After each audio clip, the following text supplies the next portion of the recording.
中午11點45分下班回家，今天半個小時給老公做了我們河南特色美食蒸面條，太好吃了。這個面幾天不吃都想得慌，我都快2月沒吃了。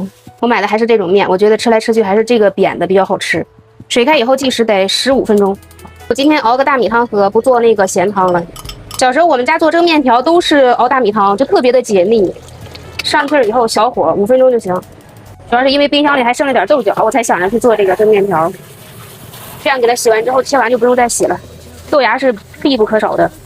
我上次做的那個蒸面條啊，有将近400萬人觀看。要不是這個视頻，我是真不知道每家每户做蒸面条的方式方法、菜呀都不一樣。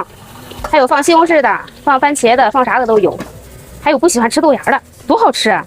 這個豆角是对的，给它切成段儿，跟豆芽放在一起下鍋。我用的是五花肉，直接给切好片。小料呢就是葱姜蒜、干辣椒2个八角。这个时间到了，把它拿一边自动泄气，直接用大锅来炒菜。把锅烧热，先喷油，润一下鍋。这个要多来点油哦，直接下五花肉，油多了它才香。不要煸炒的时间太久了，大概这种微微带焦边就行，然后直接下小料。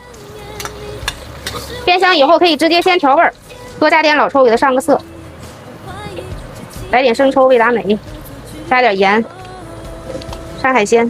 13香一定要有，給它翻拌均勻之後，直接下菜一起下進去，接着翻拌。你們老說我的菜少，我感覺我今天的菜有點太多了。翻拌均勻之後，直接加開水，水跟這個菜持平就行，不用特別多。蓋蓋燉個5分鐘，菜跟肉的香味要融合一下它才香，這就差不多了。這個時候可以觀察一下這個湯的顏色，如果覺得淺的話，可以再補點老抽。這個面得深一點，看着才有食慾。把這個湯呢先舀出來一碗，一會兒備用。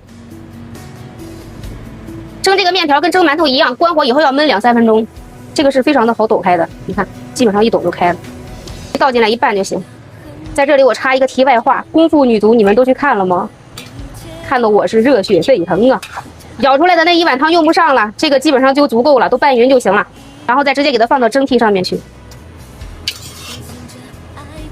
然後再接着上鍋蒸。再蒸10分鐘，時間到，還是燜2分鐘啊！開鍋，哇，太香了，撲面而來呀，這個香味兒。再給它到這個鍋裡邊拌一下，沒輕沒重的，做多了。看我加了這麼多的老抽了，它這個顏色還不是特別的深。你們要是喜歡深色的，再多加點老抽。我倆要拿盤子吃，放了這麼多菜，也沒顯着有多少菜。